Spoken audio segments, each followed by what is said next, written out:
Hi friends, எல்லாருக்கும் வணக்கம். எல்லோரும் எப்படி இருக்கீங்க? நாங்கள் ரொம்ப நல்லா இருக்கோங்க. Welcome to my channel. இன்றைக்கி பார்த்தீங்கன்னா நம்ம என்ன வீடியோ பார்க்க போகிறோன்னா, எங்களோட குலசாமி கோயிலுக்கு நாங்கள் வந்து போக போகிறோம். எங்களோட குலசாமி கோயிலுக்கு மட்டும் இல்லை, எங்கள் அம்மா வீட்டு குலசாமி கோயிலுக்கும் போக போகிறோம். ரெண்டுமே பக்கத்து பக்கத்தில் தான் இருக்குது. இப்போ வாங்க வீடியோக்குள்ளே போகலாம்.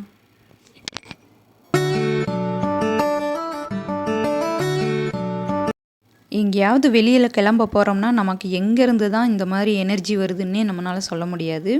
அந்த அளவுக்கு ஒரே எனர்ஜியாக தான் இருக்கும். காலையில் என் தங்கச்சி பார்த்திங்கன்னா காலையிலேயே சுறுசுறுப்பாக எல்லா வேலையும் பார்க்க ஆரம்பிச்சிட்டா. சமையல் வேலையெல்லாம் முடிஞ்சிருச்சு. இப்போ கிளம்பிக்கிட்டு இருக்கோம். கொஞ்ச நேரத்தில் கிளம்பி கோயிலுக்கு போயிடலாம்.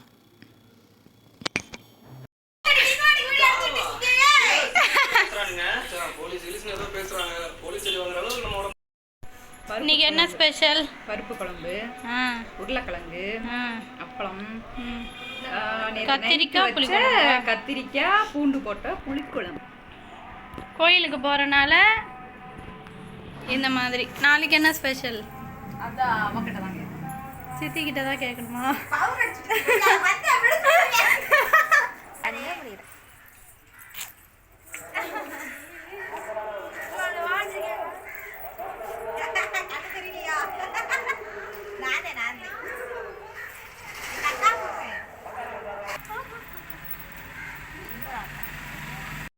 ஆட்டோ வர்றதுக்காக வந்து வெயிட் பண்ணிக்கிட்டு இருக்கோம். இன்னும் ஆட்டோ வரவே இல்லை. இந்த வருது அந்த வருதுன்ட்டு ஃபோன் பண்ணி சொல்லிக்கிட்டே தான் இருக்காங்க. ஆனால் வந்த பாடு இல்லை. இதுக்கும் ஒரு வகையில் பார்த்தா நாங்கள் தான் காரணம். பார்த்தீங்கன்னா நேற்று நைட்டு கிளம்பும் ஊர்லேருந்து வரும்போதே பார்த்தீங்கன்னா நான் மட்டும்தான் வரேன் அப்படின்னு சொல்லி என் தங்கச்சிக்கிட்ட சொல்லியிருந்தேன். அதனால் அவள் வந்து ஆட்டோக்கெலாம் சொல்லி வைக்கல. சரி அக்கா மட்டும்தானே வருது அப்படின்ட்டு ஸ்கூட்டியில் போயிடலாம் அப்படின்ட்டு பிளான் பண்ணியிருந்தா. நான் பாப்பா வரதை வந்து கூட வரதை வந்து சொல்லவே இல்லை. அதனால தான் இப்படி. அப்பா ஒரு வழியாக கோயிலுக்கு வந்துட்டாங்க. இதான் வந்து இந்த கோயிலுக்கு நான் வர்றது ஃபர்ஸ்ட் டைம். என்னடா அப்படி சொல்கிறேனே அப்படின்னு நினைக்காதீங்க. இந்த குலசாமி கோயில் வந்து கொஞ்சம் உசிலம்பட்டி தாண்டி மதுரை ரோட்டில் திருமங்கலம் பக்கத்தில் இருக்குது. சுந்தரவல்லி அம்மாள், அதுதான் எங்கள் குலசாமியோட பேர். இங்கே இருக்கிற அம்மன் தான் பார்த்திங்கன்னா எங்களோட குலசாமி. இங்கே இந்த கோயில் தான் ஃபஸ்ட்டு இருந்தே இருக்கிறது. எல்லாராலையும் அவ்வளோ தூரம் கொஞ்சம் ட்ராவல் பண்ணி அடிக்கடி இங்கே வர முடியாதுன்ற காரணத்தினால அவங்கவுங்க ஊர்லேயே கட்டிகிட்ருக்காங்க. அதனால் நாங்கள் எல்லாருமே எங்கள் ஊரில் இருக்கிற சாமியை தான் அடிக்கடி போய் சாமி கும்பிட்டுக்குவோம். ஊர்லேயே குலசாமி கோயில் இருந்தாலும் இங்கேயும் வந்து சாமி கும்பிட்றது வழக்கம். எல்லோரும் 2 கோயிலுக்குமே தான் வருவாங்க. நம்ம வாங்கிட்டு வந்த எண்ணெயே பார்த்திங்கன்னா இந்த இதில் ஒரு கேப் இருந்தது இல்லையா, அந்த கேப்பில் ஊற்றுனோடனே ஸ்ட்ரெயிட்டாக அந்த பாத்திரத்துக்கு வந்துடுது.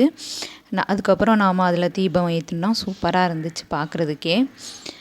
இப்போ வந்து நாங்கள் சாமியெல்லாம் கும்பிட்டோம். 10 நிமிஷம் உட்காந்துட்டு அதுக்கப்புறமா மற்ற சாமியெல்லாம் போய் கும்பிட்லாம் அப்படின்ட்டு உட்காந்துருக்கோம்.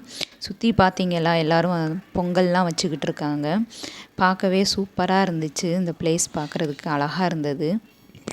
நாமளும் நம்ம குடும்பமும் நல்லா இருக்கணும்னா நமக்கு முக்கியம் நம்ம குலதெய்வ வழிபாடுங்கிறது ரொம்ப முக்கியம். எவ்வளோ சாமி நம்ம கும்பிட்டாலும் அதுவும் நமக்கு முக்கியம். அதை விட ஒரு படி நம்ம குலதெய்வத்தை கும்பிட்றது அதை விட ரொம்ப முக்கியங்க. ஊருக்குன்னு வந்துட்டோன்னா என் தங்கச்சி பார்த்திங்கன்னா இந்த கோயிலுக்கு போகலாங்க்கா அந்த கோயிலுக்கு போகலான்னு டெய்லி ஏதாவது ஒரு கோயிலுக்கு கூப்பிட்டுக்கிட்டே தான் இருப்பாள். நமக்கு அதுக்கெலாம் டைம் இருக்கிறது இல்லைங்க.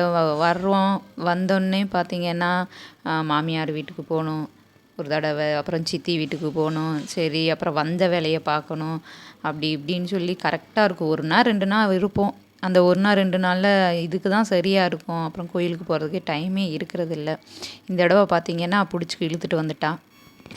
இதெல்லாம் பார்த்திங்கன்னா அம்மனுக்கு சாத்தின புடவைங்க தான். இதெல்லாம் தொட்டு கும்பிட்றது ரொம்ப நல்லது அப்படின்னாங்க. உள்ளேயும் வந்து சாமியெல்லாம் கும்பிட்டோம். இங்கேயும் ஒரு சாமி இருக்குது, அதையும் கும்பிட்டாச்சு. செம்ம வெயிலாக இருந்துச்சுங்க. பசங்களுக்கு ஐஸ்கிரீம்லாம் வாங்கி கொடுத்து அவங்கள கொஞ்சம் கூல் பண்ணியாச்சு. சாப்பிட்டு முடிக்குங்குள்ளேயும் பார்த்திங்கன்னா கோயில் வந்துருச்சு. இது வந்து முதலைக்குளம் கருப்பசாமி கோயில். இது வந்து எங்கள் அப்பா வீட்டோட குலசாமி கோயில். தீபம் போடுறதுக்கு பார்த்திங்கன்னா தீபம் எண்ணெய் இதெல்லாமே வாங்கணும். பக்கத்துலேயே கடையும் இருந்துச்சு. அப்படியே போய் தீபம் அங்கே வந்து தீபமாகவே கொடுத்துட்றாங்க. அப்புறம் ஊதுபத்தி, பழம், பூ எல்லாம் வாங்கியாச்சு. வந்து விளக்கு ஏற்றிட்டு அதுக்கப்புறமா போய் சாமி கும்பிட்றோம். இங்கே பார்த்தீங்கன்னா நாங்கள் வந்து தேங்காய் வாழைப்பழம் எதுவும் வாங்கலை, அபிஷேகம் எதுவும் பண்ணலை. ஏன்னா வந்து ஒரு வருஷத்துக்கு வந்து அங்கே எதுவும் பண்ணக்கூடாது அந்த மாதிரி. அதனால் தீபம் மட்டும் ஏற்றி சாமி கும்பிட்டுட்டோம். இங்கே ஒரு ஸ்பெஷலுங்க. அப்படி என்னன்னு கேட்டிங்கன்னா, இங்கே என்ன வேண்டுதல் வச்சாலும் அது கண்டிப்பாக நிறைவேறும். எனக்கு பின்னாடி பார்த்தீங்களா ஃபுல்லாக மணியாக இருக்குது பாருங்கள். மணி வாங்கிட்டு வந்து கட்டி விட்ருக்காங்க பார்த்தீங்களா. இது எல்லாமே பார்த்தீங்கன்னா வேண்டுதல் மணி தான். இப்போ ஒருத்தர் வந்து வேண்டிக்கிட்டாங்கன்னா அது கண்டிப்பாக நடந்துருச்சுன்னா அதுக்கப்புறம் அவங்க வந்து மணி வாங்கிட்டு வந்து கட்டிடுவாங்க. எவ்வளோ வேண்டுதல், எவ்வளோ பிரார்த்தனைன்னு பாருங்களேன். எவ்வளோ நம்ம நினச்சதெல்லாம் எப்படி நடந்திருந்தா இவ்வளோ மணி வந்து கட்டியிருப்பாங்கன்னு பாருங்கள். கோயிலுக்கு பின்னாடி பார்த்திங்கன்னா குளம் இருக்குது. அது ரொம்ப பெரிய குளம். இப்போ நம்ம கோயிலுக்கு முன்னாடியே வரதா இருந்திருந்தால் அதை குளத்துல வந்து காலெலாம் கழுவிட்டு அப்புறம் கோயிலுக்கு வந்திருக்கலாம். ஏன்னா அதுக்கு முன்னாடியே நாம் கோயிலுக்கு வேறு போயிருந்தோமா, அதனால காலெலாம் கழுவிட்டு வர முடியாது.